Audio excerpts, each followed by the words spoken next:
Click the shiny button. I did. Brad, I'm not repeating that again. Okay. Okay, The shiny button so- has been activated. So Brad made a great suggestion for when I go out under my racks of using the shower cap. And, you know, I think it's a good idea. I just wipe mine off, just like that. All right, here we go. I'm going to turn my camera around so you guys can see. And oh, that didn't work, did it? Nope. There we go. There we go. Okay. All right. I need to back up just a little bit. So I have 3 racks and I have 28 gourds on each rack. The caging that you see is because I have a great horned owl, as most of you probably know by now. Over here to the left, I have a 2-inch, what used to be a 2-inch gourd rack that I just use for a perching station now, and I use to put my eggshells and stuff like that on, as well as some decoys. And then you'll see, well, my martins are coming in. And you'll see decoys that I've attached to some of the racks as well. So first, let's talk about predator guards. I use the PMCA quick release predator guards, and I think these are 10 inches across, something like that. But the trick to these predator guards is to put them at the recommended height. And I don't know if, yeah, there we go. My predator guards, the top of them, the PMCA recommends a minimum of 4 feet, but the top of my predator guards are mounted, I think this is about 6 feet. It's above the safety bolt. And the reason we do that is because the further the bottom of your guard is from the ground, the further it is for a raccoon or a snake to reach. And if a snake tries to breach this pole and starts curling itself around the pole here, it'll end up inside this. The other thing I do with these cylinder guards is I wax them. I put 2 coats of wax on them at the beginning of each year, and then again at the end of each year. It's ends up with like 4 coats, I guess. But I have those on all my poles. And the snakes get pretty large here in Missouri. Not as large as you guys get them in the South, but I have 6-foot prairie king snakes as well as 6-foot rat snakes that crawl around out here, and I have not had one breach my poles. Now, I was going to show you how to put the snake netting on the top. For anybody that uses snake netting, preferably in the South where the snakes are larger, if you mount your snake netting on top of your predator guard, then you're less likely to catch snakes, because any snakes that do breach your predator guard will be really large ones, and those will be fewer that you'll catch in your netting if you mount your netting on top of your predator guard. I'm making a video for later this week to show people how to make a snake guard and mount them on top of the predator guards. So these guards will stop raccoons and snakes, squirrels, rats, Gary, my groundhog, whoever wants to try to climb these poles. So I also have a tree swallow grid out here and a bunch of bluebird boxes. And I put these same cylinder guards on those, on their poles. Maybe this one over here you can see better. And that keeps all the raccoons and snakes off as well. I have snake netting tucked around the top of each one of those poles as well.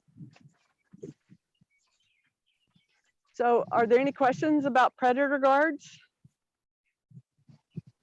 I have a question for you, Kathy. Okay.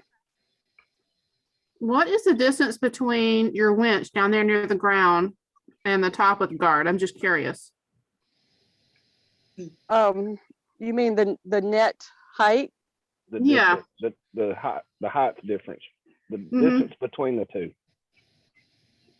You're talking about between the handle or the winch here? So the winch spool where the wire is wound up on the winch, where your foot is, and the top of the predator guard. Oh, between that and the top of the predator guard? Yes.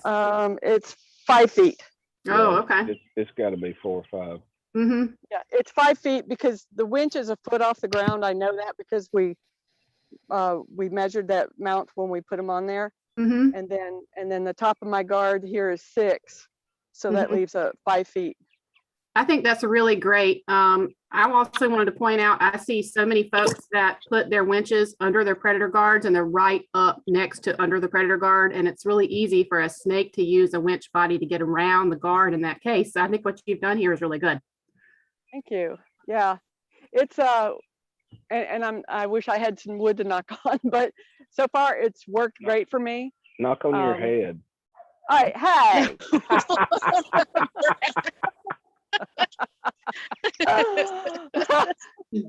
I've been quiet. I've been quiet too long. I Let you know. talk. I've been quiet. I have Somebody zap him. had random thoughts. All right, so let's talk about hawks. So let me spin right over here. So those trees over there, the largest trees that you see, they're 150 feet away from my colony, all of them. There was one that was right in the middle there that was even taller. And what we found were that when the sharpshins and the coopers came through, the coopers will stay here, by the way, the sharpies won't, they'll move on, thankfully, because the sharpies are the worst. But what we found was that the coopers and the sharpies were using a trail back there, and they would come blazing around the trees and right here into my colony. So we cut down that one big tree in the middle, and it really cut down on it. But we still have the coopers that hang around. So my diagram is on the Fanatics page. But what I did, and some people will argue with this, but this is what works for me. I have set up 3 bird feeding stations. One is over there. I don't know if you can see it very well. Love you, Daddy. Okay, that wasn't for me. So there's a bird feeding station over there. Okay. I see a bunch of bluebirds. Yeah. There's a bluebird box there. There's a tree swallow grid out here, and the tree swallows are just ferocious little orcas that help with the hawks around here. But the tree swallow grid is out there, and they come up the other side over here. And then over here to the west, well, I don't know if you guys can see that. Looks dark for me on my screen. There's a feeding station over there for birds, and I have red-winged blackbirds and grackles and cowbirds and a lot of doves. I put dove decoys down over there by that bird feeding station. And then there's another bluebird box there to the west of the forsythia. And then north of my house, I have another bird feeding station and a lot of red-winged, the same birds up there. In fact, the Cooper's hawk came over the house yesterday afternoon, right over that bird feeding station, and they all flushed, the martins all flushed, and the Cooper's hawk came right over the roof of the house. And let me spin around here and grab one of those decoys right there. It was awesome. But I have a martin up there that's trying to get out of the entrance. But anyway, I deploy 18 purple martin decoys around my site. I don't have them all out right now, but there's some mounted up there on the perching rack. There's some mounted up here on garden stakes. And what I do with those is I just wrap some black electrical tape around the garden stake and use those little mounting straps that come with the decoys so they don't spin around on the thing. And then zip tie that garden stake to that bar up there. I am zip tie Xena of licking here. So everything has zip ties on it. And there's even a decoy up there. So I use a lot of decoys, 18 purple martin decoys and 3 dove decoys to help with the hawks, the feeding stations, the tree swallows, the bluebirds. Everybody chips in, and everybody gets treated well here on Gobbler's Knob. So let's talk about the other aerial predator problem that I have, which, by the way, nobody wants to have. Hey, Kathy, Yes. Do you change with that many decoys? Do you usually change them up, or do you kind of just leave them stationary because you have quantity? Oh, that's a good question. No, I usually change them up. I'll come out and do nest checks one day, sometimes over the course of 2 days. And while I'm at that particular rack, I'll move, like for that decoy rod there, I'll move it over here or over there. But I change them up, and it depends on the frequency of the hawk attacks too, by the way. If I see the hawk has hit it one day, I'll come out and move a few of them around, maybe not all of them. But when I'm out here doing nest checks, I change up a bunch of them. I really I try to be more diligent about changing up the decoys when I have fledges, because that's when the hawks know that my colony is most vulnerable, and they'll try to come out and catch the fledges. So good question, but yeah, it all depends. I do move some of them around, sometimes all of them around during fledging. Thank you. And I do have one other question. Mhm. It's a little bit tricky, and I know it may depend on geography as well as site size. But if the top of the predator guard is at 6 foot, how are you doing nest checks? I think as a newbie, our initial thought was we're going to lower it down. We're going to check them at our height. But obviously you got to, we can only have so much size between the winch, the predator guard, and being 6 foot tall, so to speak, or maybe some of us aren't if my wife's checking them. Right. So how do you do nest checks? Because obviously we want to keep those predator guards high. So these are quick release, Travis, and they pop right off of here. Hang on, let me get it. They have a snap at the top, or latch, I guess you would call it. I try to get up there and so you can see it. It has a latch. Got and it. Then down here it has a keyhole, and this comes right off like that. So I take that off, and then I wind down my rack until it gets to the safety bolt, and then I take the safety bolt out and bring it on down. I can bring it as far down as this roller right here. No, that's perfect. And thank you. Because our other ones are the old style that have the screws in them. And I didn't want to take the screws out every time to do a nest check. Oh, yeah. Yep. Thank you. Yep, sure. These quick release predator guards are awesome. And the older I get, the more I look for easy and quick. With our move, we may have misplaced ours for the Gemini. Uh-oh. Yeah. But we don't have any birds yet, so not a huge Right. issue at this point. Yeah. Right. But I am able to get it down. The limiting factor with my nest checks is the cage, which it just is what it is. I do a lot of crawling around in there. So my hair gets full of mites, things like that. Oh, But, yeah. Not But with that's your okay. not with your new shower cap. If you put I 7 on know. I know. It's pretty. it. Hey, I do have something I would like to point out about something you said that some people don't use. You talked about the safety pin. That is something pin. I'm trying to get this PIN pin. Safety pin. It's only one syllable, Brad. Everything I say has got at least 2. That's something that a lot of people don't know about, and they might have a tendency when they remove their guard just to pull that out, but that's not what you want to do, because No. if that cable breaks, that's the only thing saving you from a major head wound is that bolt. Exactly. It won't do that one either. So all Yeah. of my racks are homemade, but they all have a bolt. That's a good point. About 7 And- feet off the ground.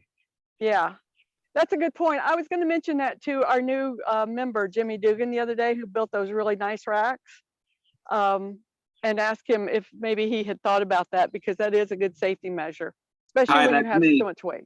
Hey, That's Jimmy. me. Hi, I'm actually Louie. I'm a policeman, so I kind of changed my name on Facebook.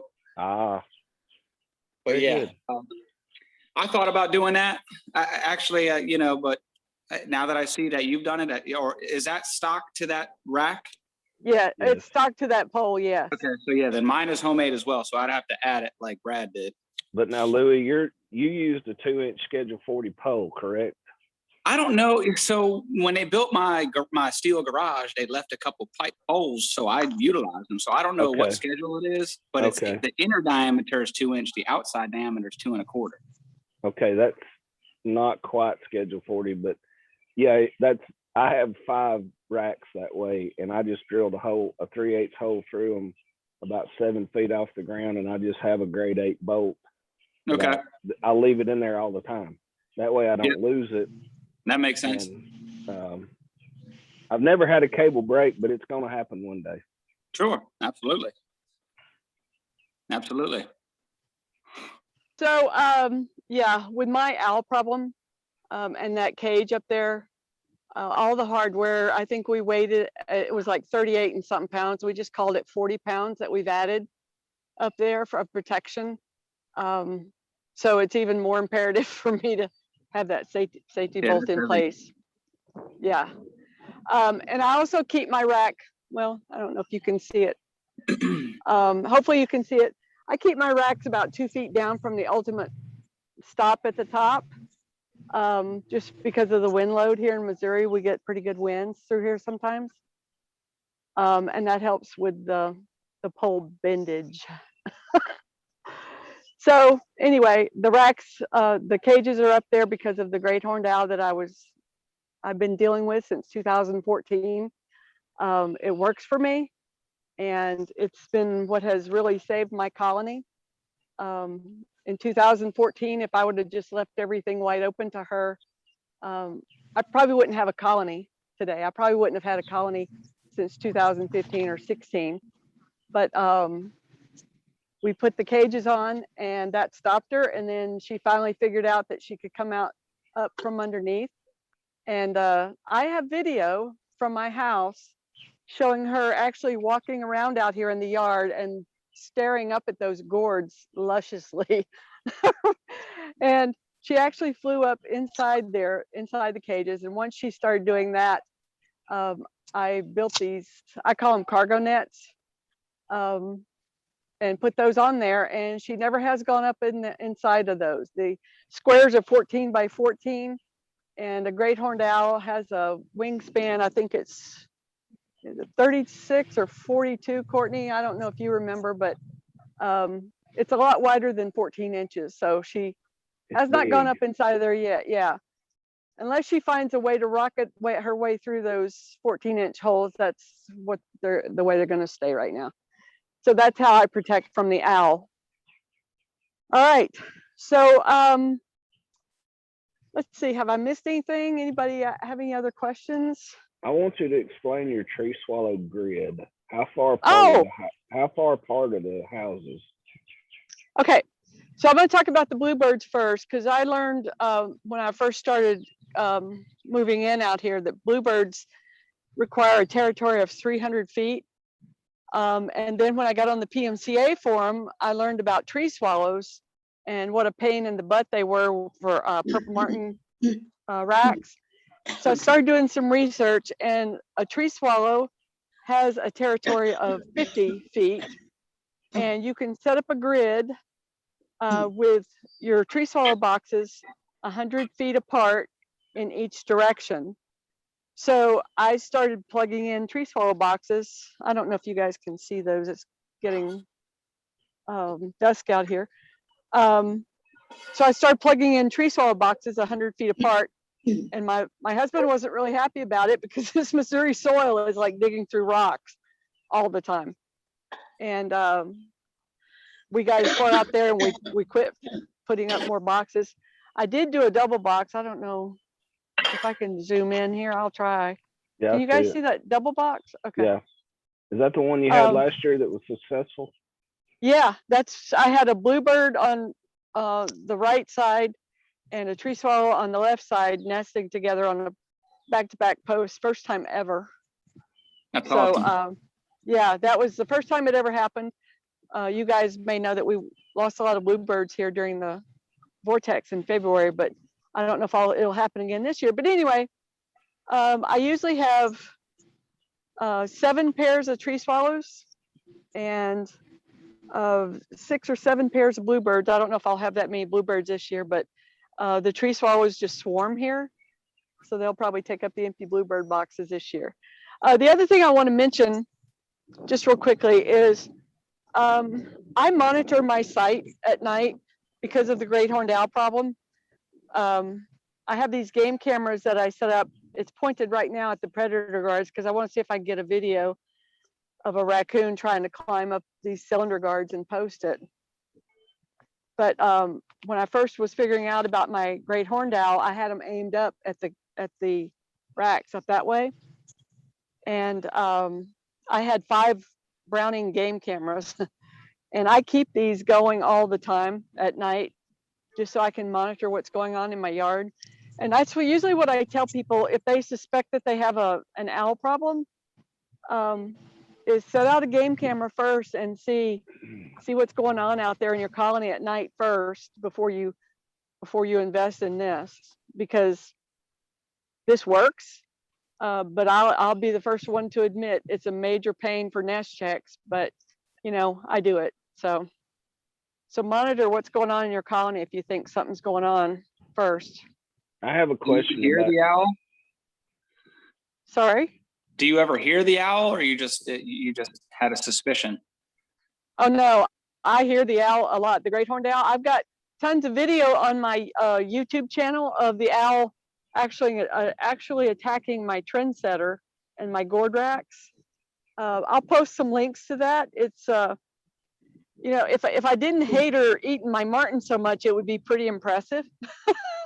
Right. Because they're actually very beautiful animals. But yeah, I have video of her actually attacking my trendsetter. I actually had to get rid of my trendsetter and I gave it to my sister. So yeah. if only I've we got had, it. if only the Yes. Purple Martin Fanatics page had a YouTube channel you could upload that on. Oh wait, we do. Fanatics has a YouTube channel. One thing, pan back to the right for a second so I can tell. Oh, whoop, back, left. Predator guard, cylinder guard, next pole to the left. For you new guys, you see how that looks like it's crooked? It's supposed to be that way. It's not supposed to be rigidly mounted. It's supposed to be where it can flop back and forth on the bottom. That helps keep snakes or raccoons or cats or whatever from climbing it. That's the way it's designed. Yeah, see it rocks back and forth here. So if I can ask a quick question, how effective are those at snakes? Like, is it really critical to also have the snake netting? Okay. And So if I could just, I think it depends on where you live. I'm in South Texas, so we have some pretty, Then you need Catherine, you need some that are about 8 feet long okay.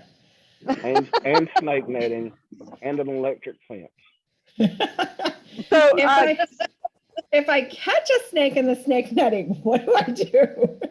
So Catherine, let's go back to that real quick though. One of the things that's critical about these predator guards is, number one, how wide they are. And this is 10-inch wide cylinder guard. Number two, mount them up as high as you can get them. So mine is mounted at 6 feet because that's as high as I can reach. And that will stop most of the snakes. Now down in Texas and Louisiana and in the swampland down there, you guys get some really big snakes. So what we were talking about is put the netting, sorry, my hands are shaking in the wind here, is put the netting on top of the predator guard and you'll catch a lot less snakes that way. If you put it under the predator guard, you're going to catch everything that tries to climb your pole. But if you put the netting above on top, you only catch the big snakes that can defeat your cylinder guard. And Make so sense? do you all practice like catch and release with the snakes? Or how's that Absolutely. work? Okay. Absolutely. Yep. There's, I don't know if Louise and John, is Louise on or somebody that catches snakes and releases them? I don't think so. Okay. So I think she Mm, said they use school children's scissors. And if Okay. you grasp the snake by the head, which is usually where it'll be caught in the netting, if you grasp it by the head and then cut back towards the back of its body with its scales, you can release Okay. all of the netting that gets wrapped around it. And then you can release the snake a mile or 2 miles away or whatever you think. 10 miles. 10 miles. So we have rat snakes, and I think rat snakes are a common one, but we also have a lot of rattlesnakes. Do rattlesnakes ever go up after them, or I don't have to worry about that? I've never no, heard of a rattlesnake Okay. trying to. no. Okay. So No. mostly I'm going to be dealing with non-venomous snakes. Yes. Right. Okay. Look for a round pupil. If it's got a round pupil, not people, pupil. Hey, it wrote it correctly. Round pupil is non-venomous. Oh, Cat like eye a bee or oval. venomous. Okay. Thank you. And I tried to show my electric predator guards on the first virtual site tour, which was hilarious for everybody that attended. It wasn't hilarious for me, but I will go over my electric guards again because I don't hate snakes, but rat snakes give off a odor that doesn't wear off your hands for a day or two. So I don't have to touch snakes because when they touch my electric predator guard, they don't go any further. Okay. And that's really the ultimate guard, is the electric predator guard, if you can do it. Okay. I think Hey, we're Ken, actually going to where'd she go? Courtney. Courtney's muted. Courtney, can you hear me? Yes, sir.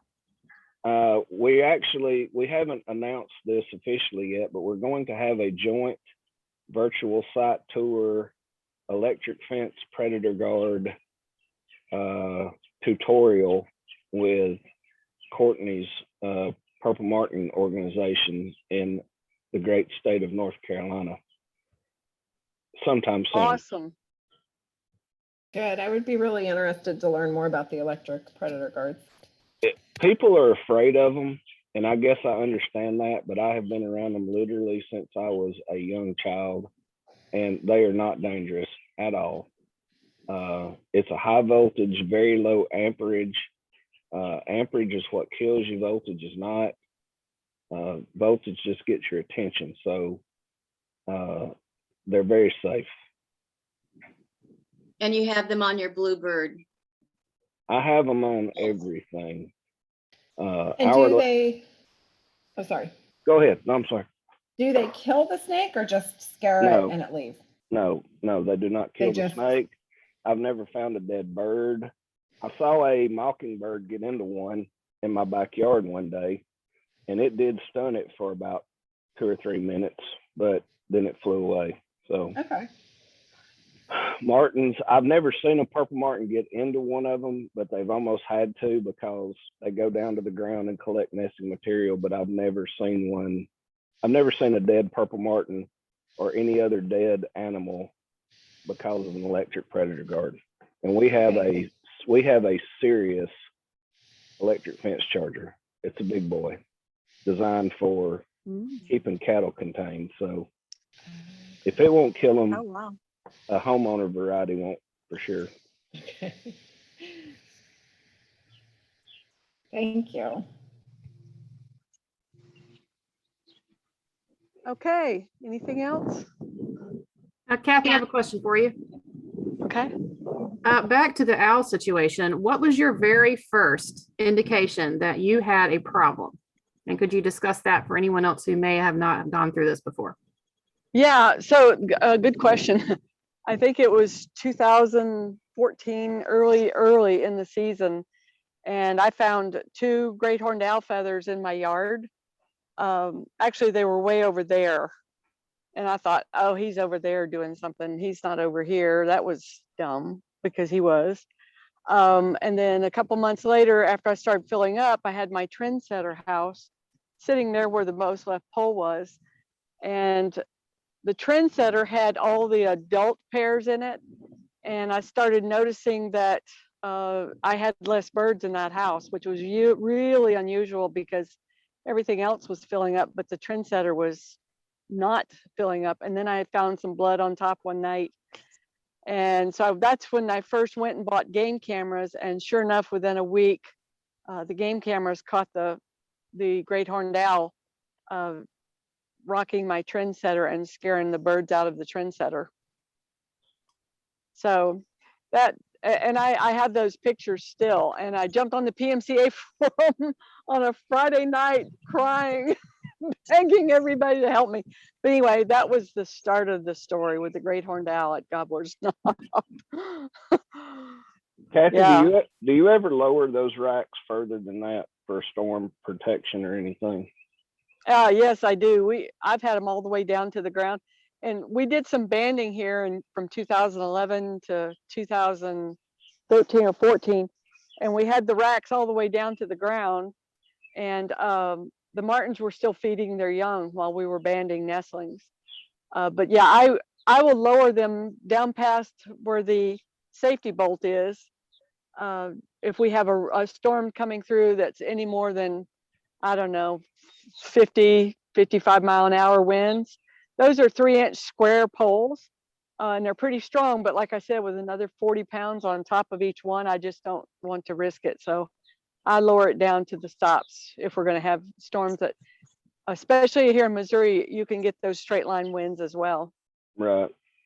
The reason I asked is because in my mind, and it would be much easier, but it won't work because you lower your gourd racks. You could build that owl guard and attach it to the pole, so you raise your gourd rack up into it instead of having the whole thing raised and lower. But if you lower your racks for wind problems, then that wouldn't work. Right, and that was exactly what we thought of was, if we attached it to the pole, number one, it leaves that 40 pounds up there swinging in the wind. And number two, if we have to lower the gourds at night, it leaves all the gourds totally exposed again to the owl. Right. And in the last year, I guess 2 years, I started finding blood and feathers on top of my tree swallow boxes. And I have a picture that I shared. I don't remember who I shared it with, but anyway, it's a barred owl. And the barred owl figured out that there was food in my tree swallow boxes. So I had to put spikes on top of my tree swallow boxes as well. It's a predator's paradise here, guys. Apparently so. Yeah. Sorry, Courtney, that you're going through that. That has to be really frustrating.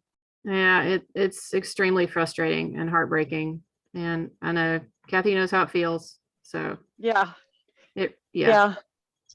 It's really hard because, like I said at the beginning of this, nothing is 100%. You will never 100% protect them, because was it Will Rogers that said never work with kids or animals because they're so unpredictable. Well, animals are all unpredictable as well, but I went from that great horned owl catching anywhere from 15 to 20. Here come my martins finally. Catching 15 to 20 martins each season or more, to last year he caught 4. And he may have caught more further away, but I know he caught 4 because the feather piles were here in the yard and I got video of him catching them. And he catches most of them when they come out to dawn sing and they set on either on the edge of the cage or on the top of the cage. You'll never ever prevent that unless you build a totally enclosed aviary.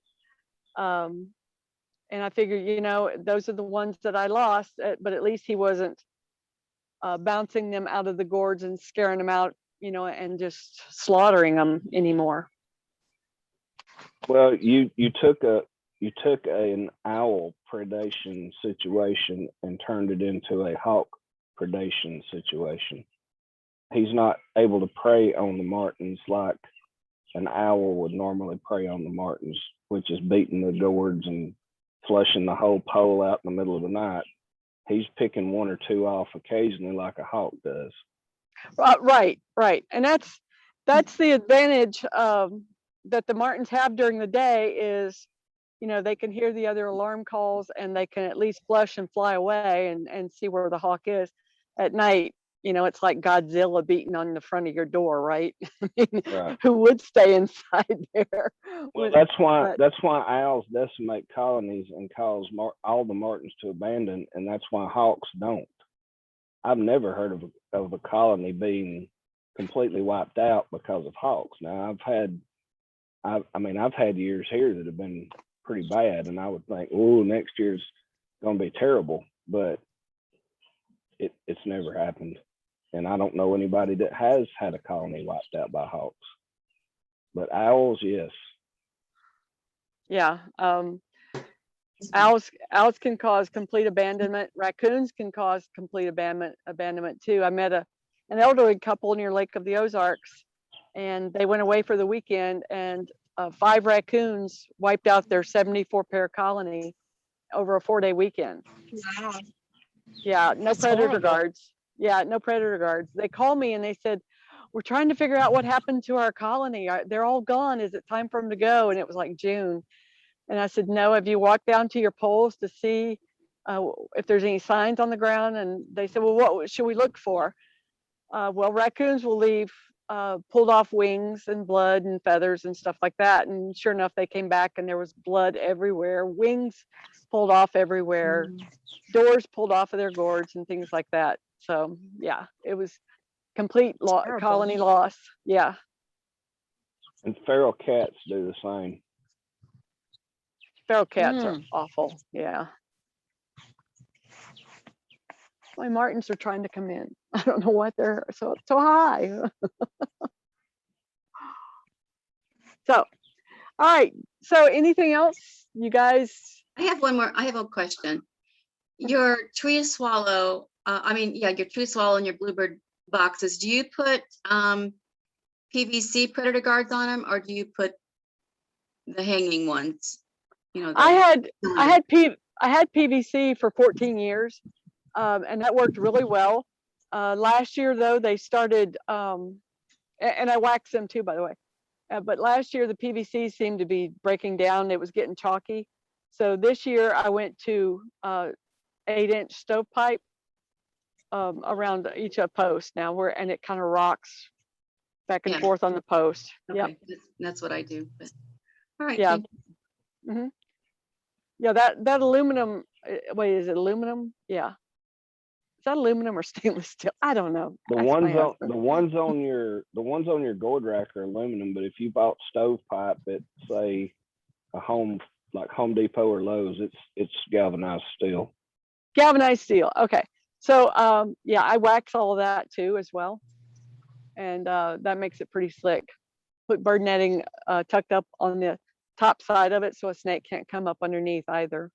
So do you whack? I mean, those aren't easy off. So you wax them right there on the pole. You go around and Yeah. Yeah. okay, that's a lot of work. Yeah, it is. I remember wax on, wax off. Oh yeah. Exactly. They work too. I caught a snake going up into one of mine one day. I came home and the bluebirds were dive bombing the box, and I was wondering what was going on, and there was a rat snake curled up into the stovepipe. Oh wow. So I Yikes. trapped and relocated them. Hmm. They work. They do work. They I'm trying to get out of my muddy yard here. Here we go. Yeah, the rat snakes are what do you call them? For they look for the easiest path in. They're smart. Very smart. Awesome. But snakes can't climb a metal pole. Or wire. Y'all may see me write that on the page or on Facebook every once in a while, but please know that it is absolute satire, because I get told that all the time. I have a neighbor, you might can see his colony in the very distance over there, and I helped him get started and he put up 32 gourds, and he got 32 pair the first year. And then over the next 10 or 12 years, he lost them all to starlings because his gourds got in disrepair. And in 2019, he ended up buying Troyer gourds just like mine, and he wound up with 32 pair again last year. And I have told him about 5 times he doesn't have anything for predator guard. And every time I talk to him, he says snakes can't climb a metal pole. Wow. So when he loses them the next time, he's on his own. I have one more question. That one predator guard you have, the easy off one, that's a little bit, that Brad pointed out, that's tilted. Oh, yeah. Mhm. That's what mine does a lot. And I'm just worried that a snake, we don't have very many snakes, so that's not really a problem, but you know, that snake is going to go up that side that is right next to the pole, that's tilted to the pole, and, you know, get up that way. Because it's made so they go underneath and can't get up any further, you know? Right. Does that worry you at all? Mine does that all the time. No, because once the snake grasps over here, he's gonna try to wrap around this whole big thing. Oh, okay. Yeah, that's true. And okay. once they wrap around, you know, they try to, like a spring, they try to push themselves up with the bottom of their body and push their upper.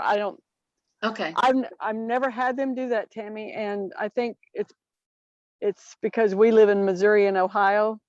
Yeah, we have a ton of wind. Yeah. Yeah. But mine rocks a lot too. So I'm gonna Mine does put too. my Yeah. yeah. I'm gonna put my guard back on here too.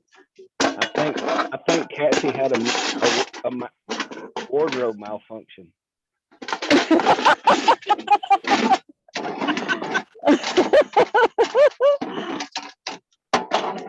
I had to get my guard back on before my martins come in because Sure.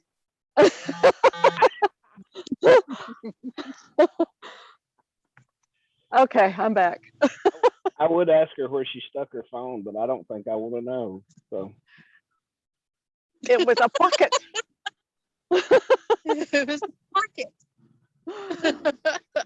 It's in my pocket. All right, guys. So hopefully this has helped you guys come up with some ideas of your own, or to help you protect from hawks and owls and snakes and everything else that goes bump in the night, because it seems like everything wants to eat a purple martin. Yep, they do. Wow, did we just pull off a VST with no technical issues at all? You didn't push enough buttons. I have my hands like this, and they're in my pocket, so I can't push any. This one's recorded and everything. Well, I know. Most of it's recorded. So.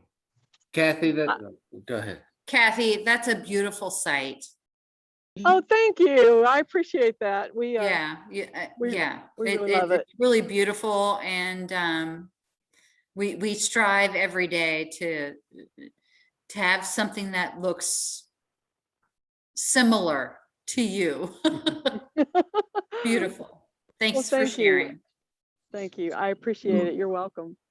It has been my pleasure, guys, because the more fanatics that we can help to attract martins, the better off the purple martins will be, for sure.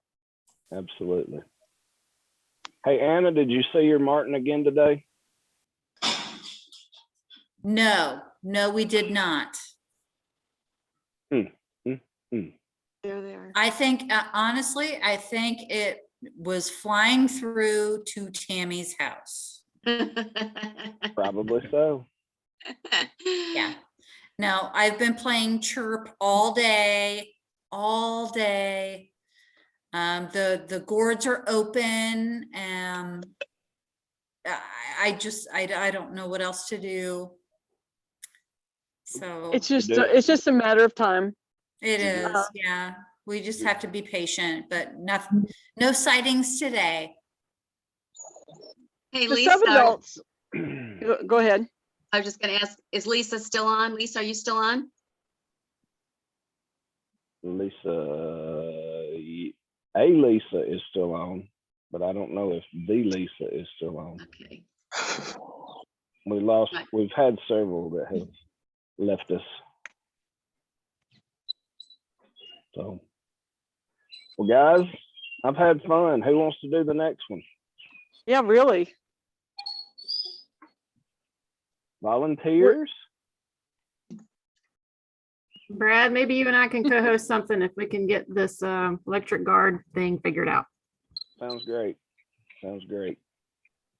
That'll be, Hey, yeah, that'll be fun. That'll be good. Or- Y'all can look at my winch again for 10 minutes.